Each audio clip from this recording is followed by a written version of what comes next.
Greetings, Aries. My name is Gabriel, and this is going to be your monthly Grand Tableau forecast for the month of December. My name is Gabriel. I have been reading Lenormand for about 7 years now. Maybe 6 years. And, I've been doing it privately with like friends and, my family members, things like that. And I noticed really on YouTube that there wasn't really a lot of people, representing Lenormand, I think, on YouTube. And I think it's an oracle that has a lot of practical,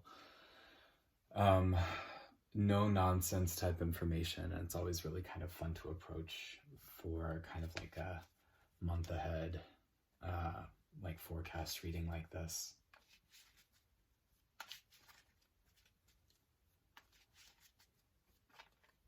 So I've done the opening work that I normally do off camera.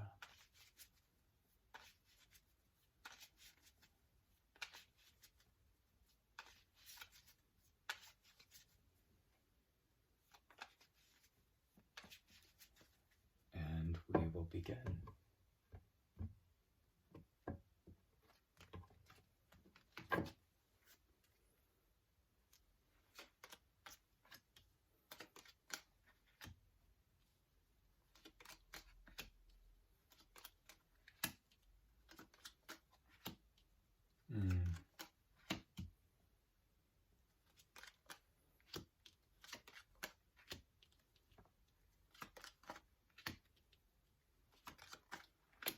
And again here, these are going to be general messages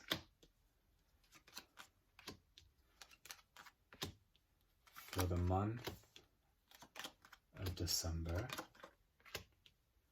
for Aries, Sun, Moon, and Rising.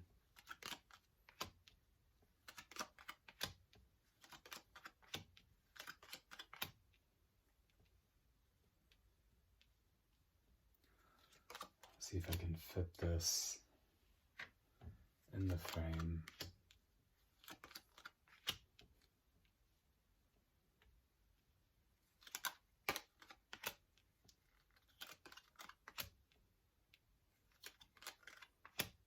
As best as I can.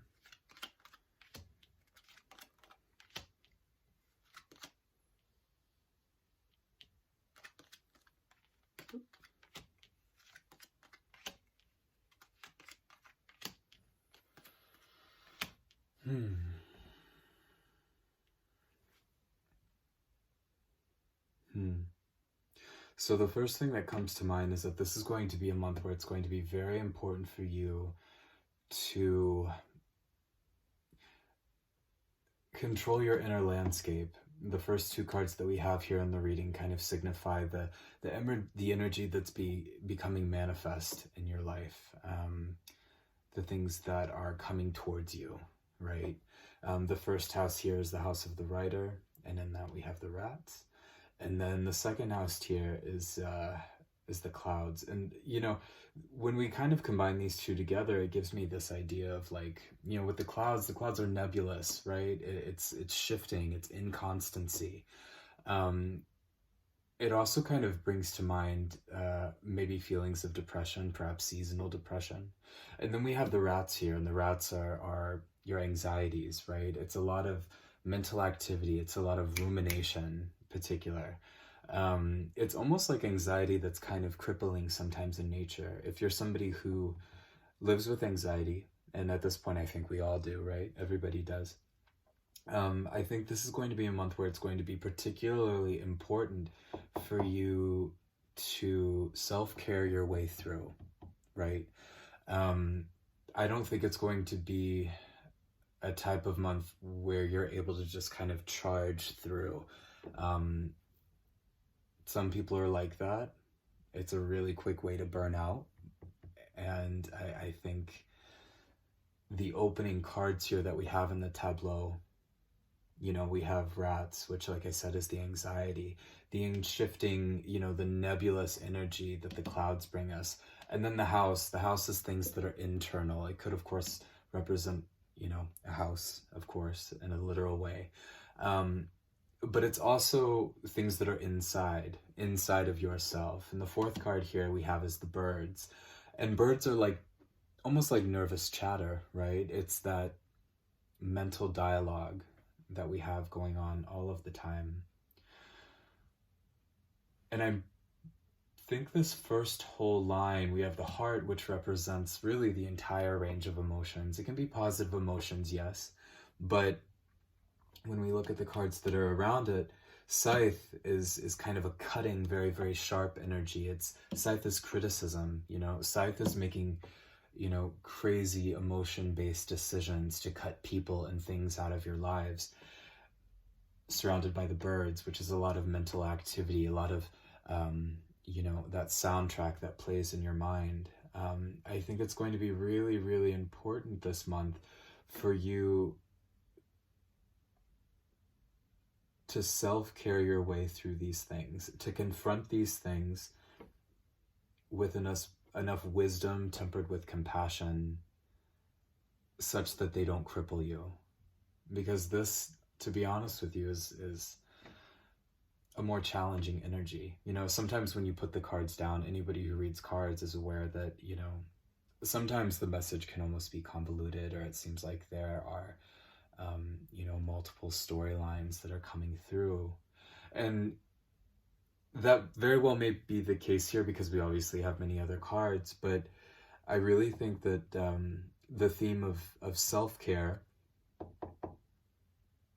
and in particular dealing with your inner landscape and the harshness and the negative self-talk that has a very, very dampening nature on your heart. It's ultimately poisonous to your heart, right? And I feel like this is something that you've dealt with for quite a long time. I think you should be prepared to deal with significant amount of stress around money or finances. Fish represent actual money, the flow of money into your life. It's currency, it's your paycheck. It's not necessarily your job, but it's cash flow, right? And I think it's going to be really important for you to rein in any anxieties that you have around money. You should be prepared for perhaps seeing a little bit of flux in maybe where your money is going and your ability to control your money. I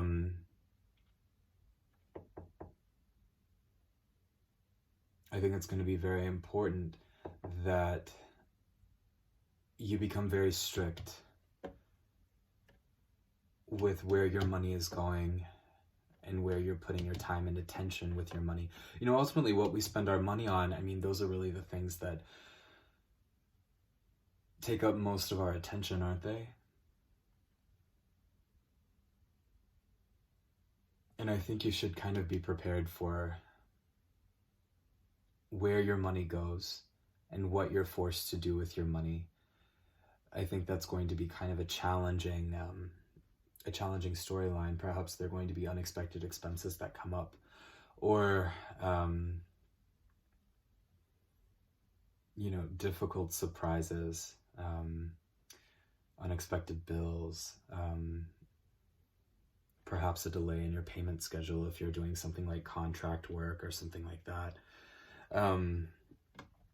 I think you should be kind of prepared for that to shift in a way that could be triggering and stressful to you. I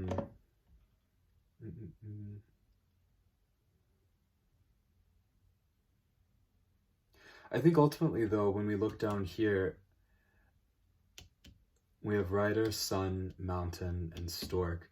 Ultimately, at the end of the month, I think this is all going to yield for a positive change in the way that you see yourself, in the way that your ability to exhibit your own self-agency. With the Stork here, the Stork is actually one of my favorite cards in the Lenormand deck, and I always love to see kind of I love it when it's well placed, and I love that it's this close to the sun, and it's also this close to the mountain, right? So the sun is, it brings warmth and vitality. The sun nourishes anything around it. Normally, it's a positive energy. It ameliorates anything that it's around it. The mountain is very stabilizing. The mountain is something that is concrete. And the stork represents usually positive changes or cycles of change that are positive into themselves. So it's kind of like this month, it's going to be triggering, and it's going to bring up a lot of, old anxieties, things that kind of have a familiar taste, especially with like what I said about money, or in particular your job and your ability to express your self-agency through your money. You can expect for those things, I think, to be triggering for you, but ultimately it's stuff that, it has a familiar taste. I think those particular triggers and those particular anxieties are things that you've encountered before. And I don't think they're going to be things that you're entirely unprepared to deal with. And I think, down here at the end of the month, we have, and then of course the anchor here as well, which is stability, grounded. We have, positive change in a cyclical nature, things coming to a natural close and cementing in a way that's new and more productive than before. It's important to remember that this is really just a station of life. It's not going to be permanent for forever.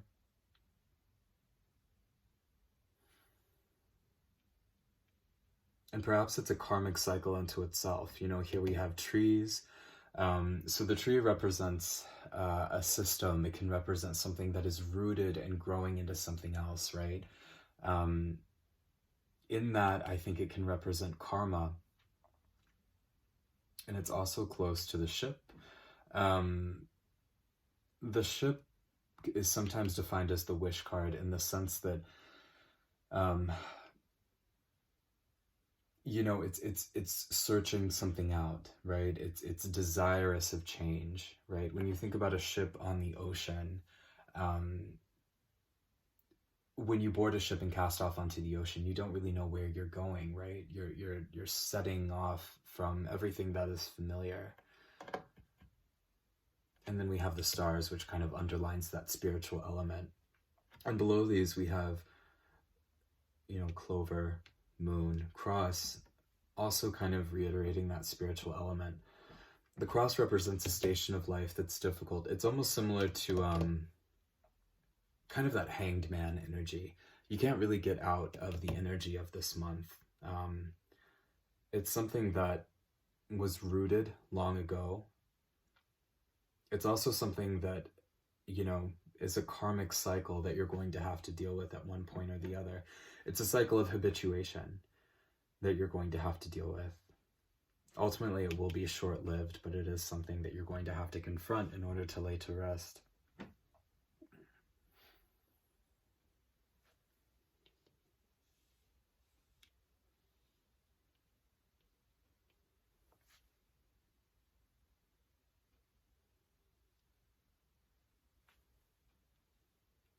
I think for Aries women, this is going to be a little bit easier, perhaps, than maybe Aries men.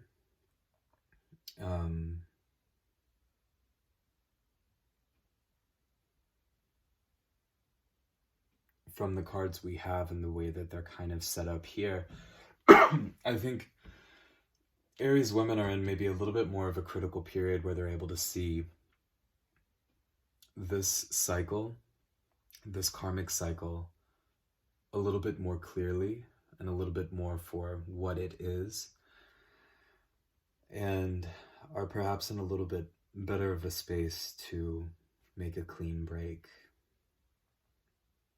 Anytime I see one of the significator cards next to the key, it's kind of the signifier of somebody being in a critical position, right? You must do something right now. And then just below we have the ways, right? It's a crossroads.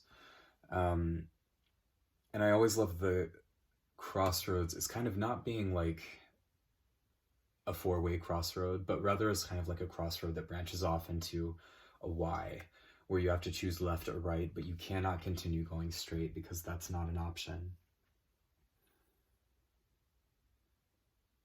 And we see kind of that, you know, you've hit a dead end with where you are. We have that signified here by the coffin as well. You've arrived at a dead end, and it's something you're aware of.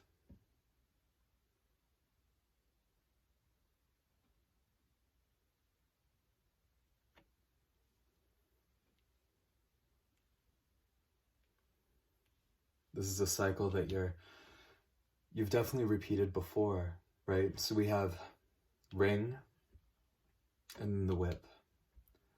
And the whip is this repetitive type of energy. It's interesting because the whip can also be investigation, perhaps self-study. I mean, it's very close to the book here. And the ring, you know, the ring is something that's continuous. It kind of has that like Ouroboros, you know, snake biting its tail quality. So this is a cycle that you're aware of, and you're kind of in the place where you're finally willing, or perhaps you're forced to study this cycle of habituation, right? This cycle of pushing yourself emotionally into a corner and getting yourself worked up with these anxieties.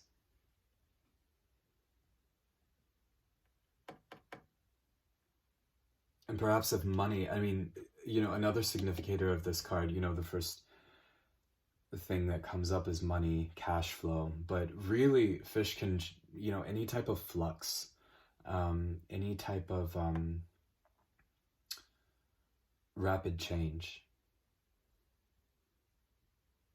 I mean, I think that's pretty much for everybody, right? Any type of rapid, uncontrollable change is pretty anxiety provoking, you know, uncertainty.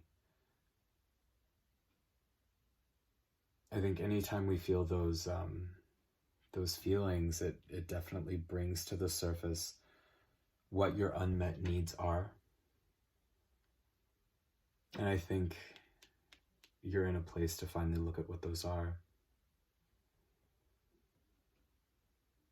For Aries men, and of course it's not always as gender typified, right? I think, you know, the woman card and the man card, I don't really see them as, you know, they're really just two signifiers. It could be of either gender, but if that particular storyline, if you don't find that you really know what this cycle is, and it's not as readily apparent for you, then perhaps the message, I mean, if we look at the man as being perhaps the other storyline, the other signifier, look at the things that you've become loyal to, right? Look at the modes of thinking that you've become loyal to. The ensconced, habituated ways of thinking. We have dog, which is loyalty. Snake, which is something that's, you know, problematic in nature, right? And then tower represents something that's kind of ensconced, right? It's firm. It's something that's become a establishment in your life.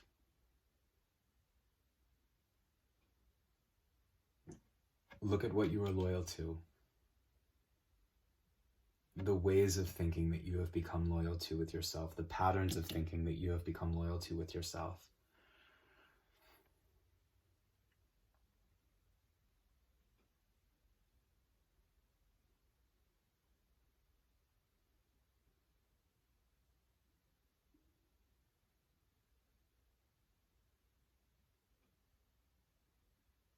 I think ultimately it is a month of great change, right? The potentiality for change is there.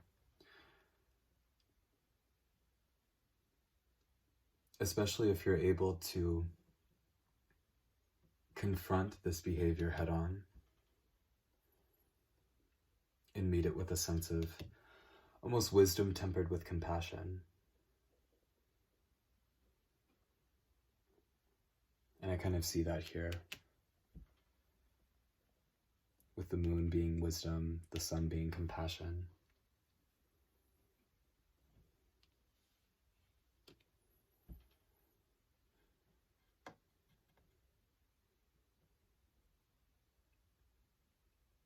This is definitely an energy that's worth sitting with. It's kind of an internal energy this month.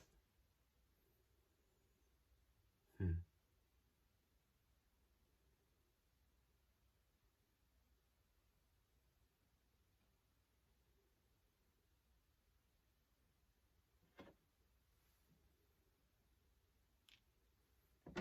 Yeah, very good. Well, Aries, I'll cut it short. I hope that this helped. Um, I hope this kind of gave you some little sense of direction as to where you should take this month. I would definitely spend a lot of time, really just a lot of time listening to yourself. Listening to the things, I mean, I know it sounds cliche, but listening to the things that you say when you have that mental chatter with yourself. That's going to be what allows you to see the pattern for what it is and to break it. Notice where your money is going and notice how that makes you feel, right? Awesome. Well, Aries, I hope this helped. Again, my name is Gabriel. Be sure to check back towards the end of December. I'll start posting up the grand tableaus for the following month. Thanks.